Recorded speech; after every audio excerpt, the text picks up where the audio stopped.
On May 13th, Ferrari's engineers were briefed on 3 separate problems with the SF26. All 3 had been found by the same driver.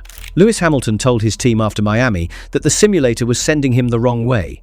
That Ferrari's front wing design looked completely different from every team beating them, and that his hybrid system was cutting battery power early on every straight, costing him 3 to 4 tenths before he even hit the brakes. Ferrari moved. But here is the part that makes Canada interesting. The circuit they are about to race on is built almost entirely out of the straights where that power disappears. And Mercedes is bringing a 3/10 upgrade of their own. The 11-part upgrade package Ferrari brought to the Miami Grand Prix was the biggest single push by any team on the 2026 grid. 11 new parts bolted onto the SF26 in one weekend, built to close the gap to Mercedes at the front of the field. The irony is that those 11 parts are the reason Hamilton's complaints became impossible to ignore, because the upgrade worked in the corners. The chassis balance improved. Leclerc was quick through every low-speed section at Miami International Autodrome, and none of it mattered on the straights. The better the chassis got, the more obvious the power gap became. Hamilton would gain a tenth through a set of corners, then watch a Mercedes pull 3/10 back on a single straight. The math stopped adding up. And after Miami, Hamilton decided to stop being quiet about it. 3 complaints. 3 separate engineering problems. 1 10-day window before Canada. Hamilton is not just complaining about Ferrari's simulator, he has stopped using it. Before the Canadian Grand Prix, Hamilton made a call that raised eyebrows across the paddock. He is skipping the sim completely between Miami and Montreal. No prep runs, no setup work, no matching sessions.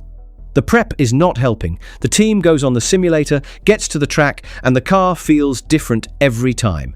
That is a 7-time world champion telling his own team that their main prep tool is making him slower. The evidence backs him up. Hamilton's best weekend of 2026, a podium finish at the Chinese Grand Prix in April, came after a build-up where he did not touch the simulator at all. His worst qualifying sessions have come after heavy sim prep. The pattern is there, and Hamilton has clearly joined the dots. The problem is simple in theory and brutal in practice. A simulator is only useful if the virtual car matches the real car on track. When the two split apart, every setup choice made in the sim sends the driver to the circuit with the wrong starting point. Hamilton arrives on Friday with settings the simulator told him would work. The car feels nothing like what he practiced. He spends the session chasing the right balance while his teammate Charles Leclerc finds it faster, because Leclerc's driving style happens to sit closer to what the sim is showing. What comes next is the part that still does not make sense. If the simulator is not matching the real car, it is not just Hamilton's race prep that suffers, it is the entire upgrade chain. Every new part Ferrari designs gets tested in the sim before it reaches the car. If the sim is copying the wrong car, those parts are being judged against a false starting point. The 11 parts Ferrari bolted onto the SF26 at Miami were all tested in a simulator that Hamilton now believes is lying to him. The damage runs deeper than one driver's race weekend. When a sim stops matching what happens on track, the team has to work backwards through the problem. Rerun wind tunnel tests. Rebuild the airflow model from scratch. It is a soul-destroying process because wind tunnel hours are capped by the rules in 2026. Every hour Ferrari spends figuring out why the sim is wrong is an hour they cannot spend building the next upgrade. It is a vicious loop, and Ferrari is stuck inside it between Miami and Canada. The clock is already ticking on Montreal, and Hamilton's fix for himself is simple. If the tool is broken, stop using the tool, skip the sim, show up at the circuit, and trust the instincts that won 105 Grand Prix. The second complaint is the one you can see with your eyes. After qualifying 6th in Miami, Hamilton pointed out that Ferrari's front wing looks completely different from every team beating them. Mercedes, McLaren, and Red Bull are all running a design feature Ferrari does not have, and outside technical study of the wing backs him up. There is more room to improve the Ferrari front wing than any of the others.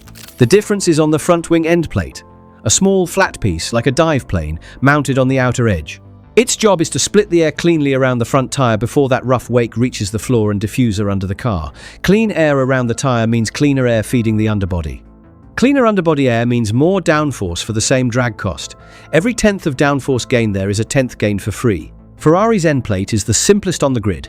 The front edge of the end plate sits further forward than the front edge of the wing itself. That is a shape no other front-running team uses anymore. The version of this story that went around the paddock is that Ferrari ignored the idea completely. That is not the full picture. Ferrari actually brought a new dive plane on their end plate at Miami. It was part of the 11-part upgrade package. Hamilton's complaint is not that Ferrari failed to act, it is that the step was too small. 3 rival teams have fine-tuned this approach over 4 races, tweaking the angle, adjusting the shape, improving how it works with the brake ducts and front suspension. Ferrari tried it once. The gap remains. There is a real risk in chasing this, though. Copying the shape of a rival's wing is dangerous if the team does not grasp the full airflow picture underneath. Ferrari could waste months of CFD time copying something that works on the Mercedes W17, but behaves completely differently on the SF26. The work is worth doing. The execution has to be exact, or it becomes a distraction from the problems Ferrari can fix before Montreal. Ferrari's engineers have been briefed on the front wing issue. A brand new design showing up at the Circuit Gilles Villeneuve is unlikely with only 10 days to work. That kind of rethink takes months. The realistic timeline for a design-level change is Barcelona at the earliest. What Canada might show is a revised setup approach that pulls more from the current wing while the tunnel work carries on back in Maranello. Up to this point in the season, Ferrari has been able to cover these weaknesses with pure chassis speed. That balance is about to tip. The third complaint is the one Hamilton has been shouting about on team radio since March, and it is the problem that will hurt most in Montreal. During the Miami Grand Prix, Hamilton's radio calls to the Ferrari pit wall told the same story, lap after lap. No power on the straights, massive derating. At least 5 separate calls asking for more from the battery, none of them answered with anything that fixed the problem. In 2026 terms, derating means the electric motor shuts down mid-straight and the car runs on its combustion engine alone. One fact makes this crushing under the current rules. The 2026 power units split their total output roughly 50-50 between the combustion engine and the electric MGU-K motor. The MGU-K alone can push up to 350 kilowatts. When the battery is charged and working normally, the car runs on full combined power. When the battery runs dry before the end of a straight, the MGU-K does not just stop helping, it flips. It becomes a generator, pulling energy back through the drivetrain, which means the combustion engine is now powering the car and recharging the battery at the same time. 2 jobs, less speed. The car ahead, still running on full power, pulls away. The paddock calls this super clipping, and Ferrari's system is hitting it earlier than anyone else on the grid. Data from the SF26 points to the hybrid system cutting battery power roughly 200 meters before the end of each straight. 200 meters where Hamilton is losing speed while the car in front is still gaining it. The straight line gap adds up to 3 to 4 tenths of a second. Every lap, every straight. Over a full Grand Prix distance, that is not just a speed gap, it is a built-in weakness. And somehow, it gets worse. Hamilton flagged the exact same power drop at Suzuka back in March. Same radio calls, same pattern on the data traces. 2 races, same problem, and no fix arrived between them. Miami did not reveal a new weakness. It confirmed one that has been baked into the car since at least the 3rd round of the season. Ferrari's power unit has a trade-off built into its design. A smaller turbo than Mercedes gives Leclerc and Hamilton sharper launches off the start line. Leclerc has outdragged the Mercedes pole-sitter from the grid at multiple races this season because of that edge. The cost is that the combustion engine puts out less peak power than the Mercedes unit. When the MGU-K cuts out early and the ICE has to carry the full load alone, the power gap goes from narrow to obvious on every speed trap in the world. Software changes to the power deployment are underway before Canada. Ferrari was already working on battery tuning during the 5-week gap created when Bahrain and Saudi Arabia were called off in April. The Monza filming day in early May was used to test new FIA-approved energy setups. The target is a gain of more than 6 kilowatts in how long the battery lasts per straight. Whether 6 extra kilowatts closes a 3 to 4 tenths straight line gap is the question hanging over Montreal. That 6 kilowatt number sits at the heart of Canada hopes. It sounds exact. Whether it shows up as real lap time is a different question. Ferrari has 3 problems. The simulator is sending Hamilton the wrong way, the front wing design trails 3 rival teams, and the hybrid system is cutting power early on every straight. The response, which took shape between May 6th and May 14th, covers all 3, but not equally. The deployment software is the fastest fix. Changing energy maps and clipping limits is a software job, not a hardware rebuild. Ferrari can update the deployment plan without building a single new part. If any gain shows up in the Canada speed traps, it will be this one. The data from the casino straight will show right away whether the clipping point has moved. The simulator check is underway, but has no quick fix. Matching a simulator back to real-world data takes weeks, not days, and it needs wind tunnel test runs that eat into the same capped hours Ferrari needs for building new parts. Hamilton's choice to skip the sim before Canada is both a protest and a practical move. If the tool is broken, not using it might lead to a better race weekend than trusting what it tells you. The front wing work is the longest play. Engineers have been briefed. Outside technical study backs up what Hamilton noticed, but a new design for Montreal is almost surely off the table. Rethinking the airflow at this level takes months of CFD and tunnel work. The realistic timeline is Barcelona at the earliest, with Canada acting as a data starting point for the current layout. Ferrari's line is that the push is far from over and that more updates will arrive for Canada. No specific parts or expected gains have been tied to that promise. The real question is, what is happening behind closed doors at Maranello? If Ferrari shows up in Montreal with a software patch and a setup tweak, but nothing at design level, how much can they actually claw back? And who is closing the gap while they search for answers? Enter Mercedes. And the timing could not be worse for Ferrari. A major Mercedes upgrade package is arriving in Canada. The expected gain sits at roughly 0.3 of a second per lap. The package is said to include front wing changes, new carbon covers on the front suspension, a reworked underbody floor, a lighter gearbox, and more progress toward the minimum weight. Mercedes held this upgrade back from Miami on purpose. The circuit Gilles Villeneuve's low-drag, stop-start layout rewards the straight-line speed Mercedes already owns. Bringing their biggest aero package to a track that plays into their greatest strength is a smart, patient call from a team already running the championship. The standings make the threat real. Kimi Antonelli has won the first 3 Grand Prix of his career from pole. He sits on 100 points. George Russell holds 80. Mercedes leads the team's standings on 180 points. Ferrari has 110. That is a 70-point gap after only 4 races.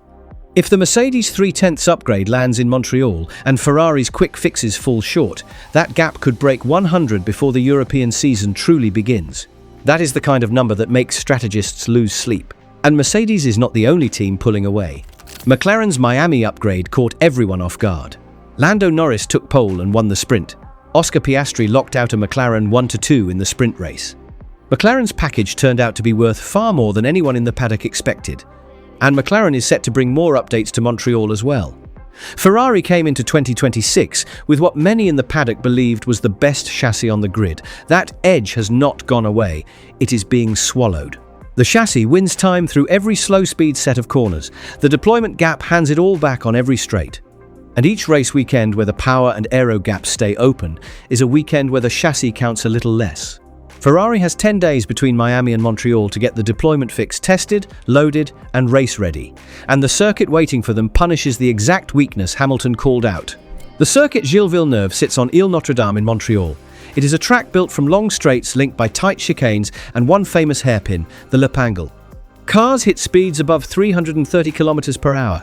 The time spent at full throttle ranks among the highest on the calendar. Batteries drain almost completely on every straight.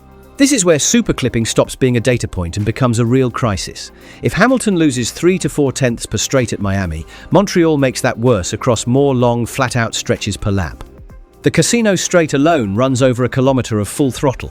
If Ferrari's deployment cuts 200 meters short there, every car with a working battery will blow past Hamilton before the braking zone. The front wing matters in Montreal too, even with the low downforce setup the track demands. The heavy braking chicanes and hard curb riding need sharp front-end grip. The cleaner airflow that rivals get from their end-plate dive planes is exactly the kind of small gain that stops a snap of oversteer at the entry to the turn 8-9 chicane. Or at the Wall of Champions, where the concrete barrier sits centimeters from the racing line and punishes any front-end looseness without mercy. And there is a catch that has not gotten much attention yet. This is the first time the Canadian Grand Prix has ever been a sprint weekend. The format squeezes everything. Friday is one free practice session, followed by sprint qualifying. Saturday is the sprint race, then Grand Prix qualifying. Sunday is the race. Hamilton gets one practice session to test whatever Ferrari brings. 1. If the deployment fix is not working from the start, there is no second Friday session to try again. No extra hour to find the setup window. Whatever Ferrari brings has to work from the opening lap of free practice, or the sprint format will lay bare every weakness left before Grand Prix qualifying even starts. Under the engineering crisis sits a story that will shape Ferrari's 2026 season more than any single upgrade package. Lewis Hamilton is openly steering this team's development path. He has publicly questioned the simulator, the front-wing thinking, and the deployment software. Not in private meetings behind closed doors at Maranello, in front of cameras. After qualifying, where every rival team can hear exactly what Ferrari's problems are and where they plan to look for answers. And Ferrari is responding. You would think someone inside the team would have pushed back on that level of public exposure. Nobody has. Compare that to how Ferrari ran before Fred Vasseur took charge. Carlos Sainz spent his last season at the team held back by a culture that pushed away driver-led feedback. The engineering side kept to itself. Drivers got their setups and ran them. Nobody asked them to question the thinking behind them. Hamilton works on completely different terms. 105 Grand Prix wins, 7 world titles. A career built on the kind of sharp, usable technical feedback that Mercedes rebuilt entire development programs around during the turbo hybrid era. When Hamilton tells an engineering team the front-wing design looks wrong, it forces action. When he refuses to use the simulator, it is not drama. It is an engineering stance wrapped in a driver's choice. The deeper question is whether Ferrari has truly taken in that shift, or is simply handling Hamilton's public pressure while the real development path stays where it was. Ferrari has not agreed with Hamilton's read on any of the 3 complaints. The work is underway. Agreement is not. Those are different things. Vasseur's view is that the Miami upgrade was a step in the right direction. Hamilton's view is that the car has deep design gaps against 3 rival teams. Those readings are close. They are not the same. And the data from Canada will show which one is closer to reality. Hamilton sits tied for 4th in the drivers' standings on 51 points, 8 behind his teammate Leclerc, 49 behind leader Antonelli. Ferrari trails Mercedes by 70 points in the team standings with 18 races still to run. The deployment fix may close part of the straight line gap. The simulator work may improve Hamilton's race prep over the coming months. The front-wing study may one day produce a design shift that unlocks the speed this chassis deserves. But the real question heading into Canada is not whether Ferrari can fix 3 engineering problems. It is what kind of team they are becoming while they try. Is this a team that hears its most experienced driver, takes his feedback into the factory, and rebuilds its development path around what he finds in the car? Or is this a team that starts reviews to manage headlines while the culture inside stays exactly where it has always been? Montreal will not answer that fully. No single race weekend can. But the speed traps on the Casino Straight will say something. Watch where Hamilton's SF26 starts losing power next to the Mercedes ahead of him. If that number has moved since Miami, Ferrari's response is real. If it has not, 10 days was not enough, and this season is about to get much harder to recover.